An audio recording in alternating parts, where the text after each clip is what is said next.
በምስራቅና በምዕራብ በሰሜንና በደቡብ እየዞረው ይህንን ዓለም መጽሐፍትን ስመለከት ድንገት መንገዱ አጠገብ ትልቅ አዳራሽ አገኘው። ይህ አዳራሽ የማን ነው ብዬ ብጠይቅ የወይዘሮ አለሚቱ ነው አሉ። ከወይዘሮ አለሚቱ ጋር በቃል እንተዋወቅ ነበርና በእርሷ ቤት ለማደር ገባሁኝ። እርሷም የበኩር ልጇን ምኞትን የምትድርበት ቀን ኑሮ እንደ አጋጣሚ ሁሉ በድግስ ላይ ደረሰው። እጅግም ደስ አለኝ።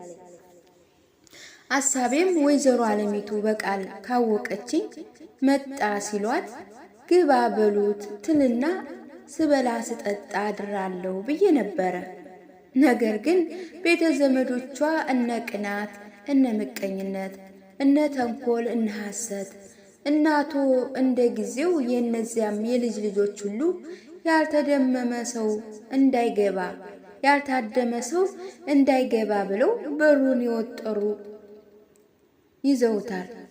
ቢሆንም የግድ ቀን ስለሆነ ሁሉም ሰክረው ግርግር ሲሉ ሹልክ ብዬ ገባሁኝ።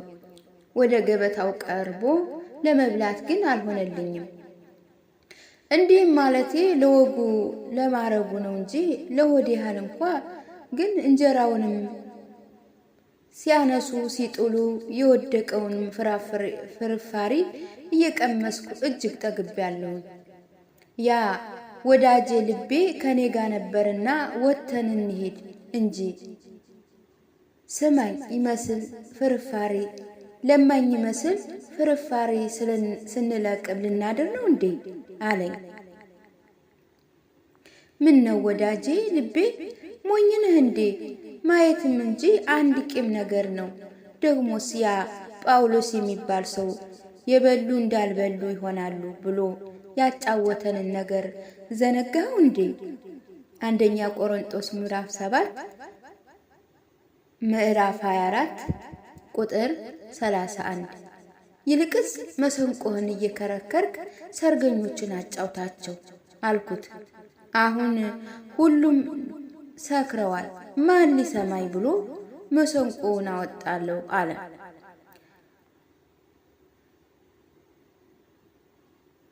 ቢሰሙህ መልካም ነው፣ ባይሰሙህ በእነርሱ ይፈረዳል እንጂ ባንተ ይፈረዳል አልኩት። ሕዝቅኤል ምዕራፍ 3 ከቁጥር 18 እስከ 19። እነርሱ እንዳይሰሙኝ የታወቀ ነገር ነው። ነገር ግን ካዘዝከኝ እሺ አለ።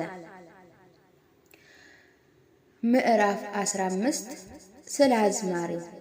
ከዚያ በኋላ ወዳጄ ልቤ ልብሱን ታጥቆ መሰንቆን አንገቱ ያጫውተው ጀመረ። አባቶች ሁሉ በልደቱ ምን አጣላቸው በከንቱ፣ የኔንስ ልቤን ያስጨነቀው የኋላ ምጽዋት ነው።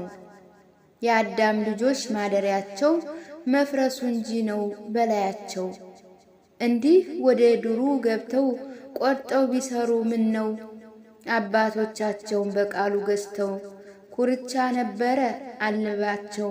የዛሬ ልጆች እጅግ ኮሩ፣ ለመረገም ነው የሚጥሩ። ሰናፍጭና ድንብል ምድራችን ሁሉ ያበቀለ በውስጧ ቁሜ ብመለከት ጤና አዳም አጣው። የቀደሙ ሰዎች ውሃ ዋና ላይ ነበረ በጤና። የዛሬ ልጆች ይበልጣሉ፣ ውስጥ ለውስጥ ይሄዳሉ። አባቶቻችን እየሞቱ ሳይቆርቡ ነው የተፈቱ። የኋላ ልጆች ጉድ አፈሉ፣ ከቁርባን ውጭም ይፈታሉ። የዛሬ ዘመን ሙግት ተጠየቀ ብሎ ስርዓት አላውቅበትም በዚያ ነገር። ስለ እኔ ቆመ ተናገር፣ ነገሩን እንኳ ለማስማት አውቅ ነበር ጥቂት ጥቂት የምፈውሰው የማዝነው። በል ተቀጣ ሲለኝ ነው ለወተትና ለወይን ጠጅ መች ሄድ ነበር ከሰው ደጅ። አሁን ግን ላንተ ነገረው ማር እባክህን አልኩህ፣ ማረን እባክህን አልኩህ። ብዙ ቀን ደከምኩ በታከልኩ የበለስ ፍሬ ለመብላት። አሁን ግን ሁሉም ደረቀብኝ፣ ወይኔ ብቻ ጸደቀልኝ። ዳዊት ገስቼ ለመማር ተስማምቻለሁ ባሳር ብር። አሁን ግን እንጃ መማሬን ወደ አምላኬ እንኳ መድረሴን። አሳመንኩት ለራዊት ደግሞም ለእንስሳት የሰውን ነገር ምን ነው እኮ ቡኑ ለከንቱ ፈጠርኩ የድሃ ድካም በየዓመቱ ጥንት የቆየ ነው ከአባቱ። ሀብታሙስ እንኳን እንዳያርፍ ከመጸለይቱ የኋልፍ ባልጋ ምኝታ በጠፈር መልካም ይመስለኝ ነበር። አባቶች ግን ባያቸው ሁሉም በመሬት ናቸው የተወለዱ ከአዳም። መሬት ያልገዛ የለም። ግብሩን መንበሩን አቅንቷቸው ገና ብዙ ዕዳ አለባቸው። የአባቶች ርስት ቀርቦኝ ጥቂት እንኳ ባልቆጨኝ የሰለሞን መሬት ገዝቻለሁ እየቆረበው እበላለሁ። ካልጠፋ ሁሉ ምድር እንዴት ይገዟል የገባር በሔዋን በእናታቸው ግንድ በል ነበራቸው። አባቶቻቸውን ፍቅር በልባቸው ውስጥ ነበር። የዛሬ ልጆች አጉሉት በከናፍር ጉልሁት። በእግዚአብሔር አድናለሁ በእግዚአብሔር እሞታለሁ እርሱ ላያድን ላይገድል። ለምነት ይዜሄር ኃያል ዕድሜ ስትሸጥ በስውር። ለተማረህ ነበር አሁን ግን እኔ ፈራሁኝ። በሰማይ ይሁንልኝ ለጥላቶቼ ጠፋሁላቸው ሥጋ ሁኜ ምግባቸው። ስንጤውን ስለሰጠልኝ እንዴት በጥርስ ይነጨኛል የአባታችን ቁርባን ሥጋ መልኩ መድህን። ጥላቶች ግን ጉድ አመጡ ሥጋዬን በልተው ደሜን ጠጡ። ይህም ሁሉ ሲሆን ነገሩን የሚያዳምጠው አንድ ሰው አልነበረም። ወዳጄ ልቤ በዚህ ነገር ተቆጣና ያንተን ፍቃድ ልፈጽም ብዬ ነው እንጂ ነገሩን የሚያዳምጥልኝ የለም ብያህል ነበር አለኝ። በዚህ ጊዜ ከቆሙ ሰዎች አንዱ ወደ ወዳጄ ልቤ ቀረበና አሁን አንተ የምትመታው ሞት የሚያውቅልህ ሰው የለም? በዚህ የተቀመጡት እኮ ሰዎች ሁሉም ለፊተኞች ጀግኖች ናቸው። ስለዚህ ሙቱን ለውጠው ሰንጎ መገንታው ሰንጎ መገን ብትል እጅግ ደስ ይላቸው ነበር አለው። የፈረስ ስማቸውን አላወቀም እንጂ ለዚህማ ምን ቸገረኝ ነበር አለው። አቶ ቅናት የበላው ጌታ ይባላል፣ አቶ ተንኮልም የፈጀው ጌታ ይባላል።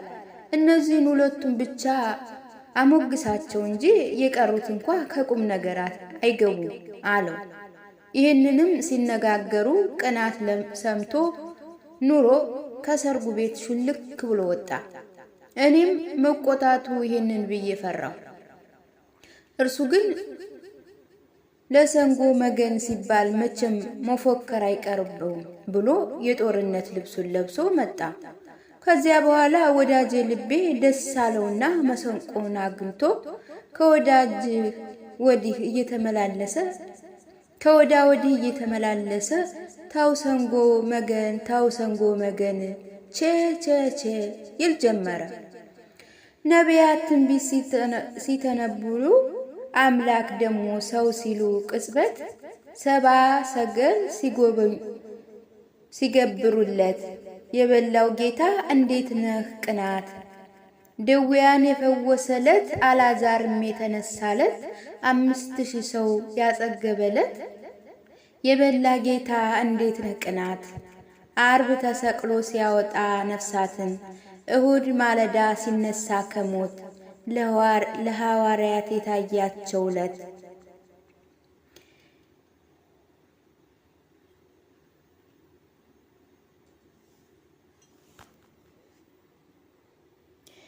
የበለው ጌታ እንዴት ነህ ቅናት።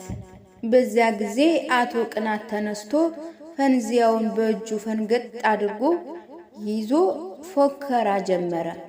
ሀካኪ ዘራፍ ሀካኪ ዘራፍ እኔ የበለው ጌታ እኔ የበለው ጌታ እኔ ያልተዋጋው ዘመቻ ወዴት አለ? አዳምን ከገነት ያስወጣው ማን ነው? አቤልንስ ያስገደለው ማን ነው? እኔ የበለው ጌታ አይደለውም? ዘፍጥረት 9 ቁጥር 5 አንድ ላይ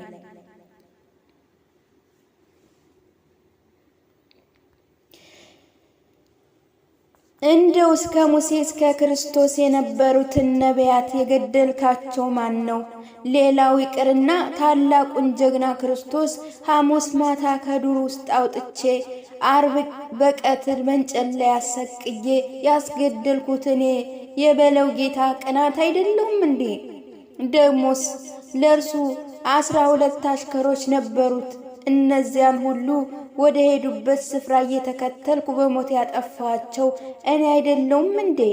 ይሄ ሁሉ ሐሰት እንደው እናንተ ሁላችሁ መስክሩልኝ። እንደውስ እኔ ባልኖር የሲኦል መንግሥት ጸንታ ትኖራለች እንዴ?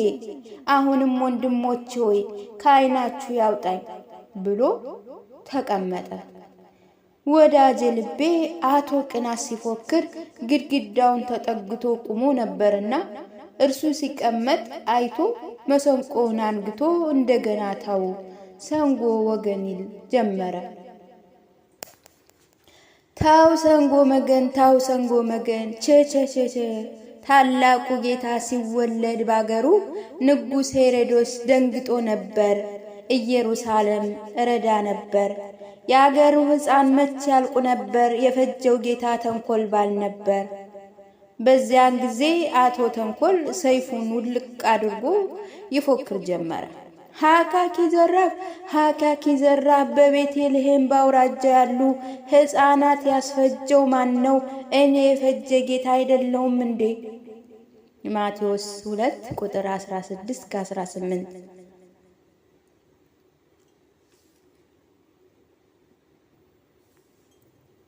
እንደው እስከ አቶ ቅናት በትር በጦርነት ጊዜ የሚቀማኝ ማን ነው?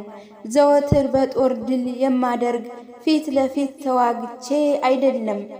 መሳሪያን ሰውሬ ይዤ ዳር ለዳር ሲሄድ አድሬ በድንገት አደጋ እየጣልኩ ነው። አሁንም ከዓይናችሁ ያውጣኝ ብሎ ተቀመጠ። ይህም ሁሉ ሲሆን ለአዝማሪው እስከ አንድ ምንጭ ጠጅ ሰጡት ብሎ የሚናገር አልነበረ። በዚያን ጊዜ ወዳጄ ልቤ ቆጨውና ወደ እኔ ቀርቦ አቶ ተንኮልን ላዋርደው አለኝ። ቢመታስ አልኩት። አስቀብቼ የሆነ ይሁን አለ። አንተ እንደወደድህ አድርግ፣ እኔ ግን ውርድ ከራሴ ነው አልኩት። ከዚያ በኋላ ቃሉን ከፍ አደረገና አቶ ተንኮል ያንተ ግዳይ ከግዳይ ተቆጠረና ትፎክራለህ አለው። በዚያም ጊዜ ሁሉም ዝም ብሎ ይሰሙ ጀመረ። ተንኮልም በኀፍረት ቃል እንዴት አንተ አለው። በቤተልሔም ገደልኩ ብለህ የፎከርከው ገና ጡት የሚጠቡትን ሕፃናት ከእናቶቻቸው እጅ እየቀማህ አይደለምን አለው። ለካ ሁሉም በዚህ ነገር ሆድ ለሆድ ሲተማማ ቆይቶ ነውና ዳር እስከ ዳር ከት ብሎ ሳቁ። አቶ ተንኮልም እጅግ አፈረ። ወዳጄ ልቤ ግን አቶ ተንኮልን ፈራና እስኪ ነጋ ድረስ ድምጡ ሳይሰማ አደረ። ይቀጥላል።